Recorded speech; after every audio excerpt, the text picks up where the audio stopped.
इनमें आ चुका है धमाकेदार ट्विस्ट, जहां एक तरफ ड्रैगन जो है वो नागिन को बोतल में बंद करके लेके जाने वाली है अपने बाबा के पैरों को ठीक करने के लिए, वो भी उसी गुप्त मंदिर पे जिसकी वजह से उसके बाबा के पैर पत्थर बन गए थे। जी हाँ दोस्तों, मगर ये सब कैसे होने वाला है और कैसे ड्रैगन अमरनाथ जा रहे भक्तों पर हमला करने वाला है, हम आपको बताते हैं। जहां एक तरफ अब अपरा को तो लगता है कि उसका शिव शक्ति से कोई नाता है, कोई रिश्ता है, कुछ तो है जो उसे याद आ रहा है, मगर वो याद नहीं कर पा रही है और उसे चक्कर आ रहे हैं। कहीं उसका आर्यमान के साथ सच में तो कोई रिश्ता नहीं है। जब आर्यमान कह रहा था कि you are my so called wife, जहां अब अपना दिमाग पे इतना जोर डालती है अब अपरा की उसे फिर से चक्कर आने लगते हैं। तो वहीं अब परिवार वाले अमरनाथ यात्रा पे लेके जा रहे हैं अपरा को, जहां पर अब परिवार वाले बोलते हैं कि तुझे तेरे सवालों के सारे जवाब मिल जाएंगे, हमारे साथ तो अमरनाथ यात्रा पे चल। जहां पर अब अपरा अमरनाथ यात्रा पे जा रही है, तो वहीं दूसरी तरफ अब ड्रैगन को ये बात पता चलती है कि भाई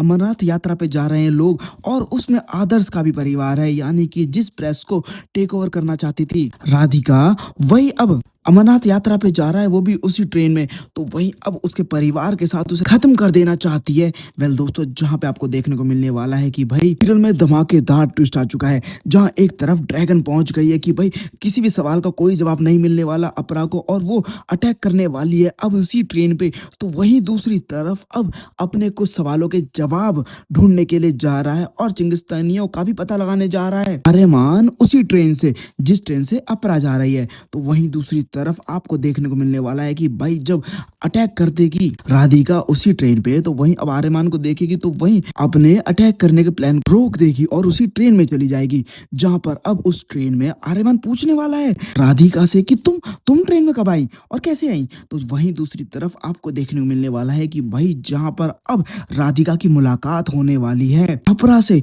जहां पर अब अपरा को देखने के बाद पहले तो राधिका के पैरों तले जमीन खिसक जाएगी, मगर अपरा को तो कुछ याद ही नहीं। तो वहीं दूसरी तरफ अपरा को राधिका को देख के उसे भी कुछ कुछ याद आना शुरू हो जाएगा और उसे चक्कर आने लग जाएंगे। तो वहीं दूसरी तरफ मौके का पूरा फायदा उठाएगी अब राधिका, और राधिका उसे एक कांच की शीशी में बंद कर लेगी, क्योंकि राधिका के पापा ने कहा था कि भाई हमें इस गुप्त मंदिर के अंदर जाने के लिए अनंता की जरूरत पड़ेगी ही पड़ेगी। तो वहीं अब राधिका तो अभी तक मुंह नहीं खोल पा रही थी कि उसने अनंता को ऊपर से फेंक दिया था और वो मर गई थी, मगर अपने आंखों के सामने अनंता को देखने के बाद राधिका को लगता है कि मेरे पापा फिर से ठीक हो सकते हैं, मुझे भगवान ने दूसरा मौका दिया है ताकि मैं अपने पापा को सही कर सकूं और जो चाहते हैं उस गुप्त मंदिर से वो ला सकें। तो वहीं अब जहां राधिका अपनी शक्तियों से अपरा को एक कांच की शीशी में बंद कर लेगी और अपने पापा के पास ले जाएगी, जहां पर अपने पापा के साथ वो चंगिस्तानी लोगों के साथ उसी गुप्त मंदिर के पास पहुंच जाएंगे और फिर से इस नागमणि से उस गुप्त मंदिर को खोलने वाले हैं। वेल दोस्तों, आपको क्या लगता है, क्या ऐसे में नागिन को यानी कि अनंता को उसकी याददाश्त वापस आ जाएगी और फिर वो राधिका को सबक सिखाएगी?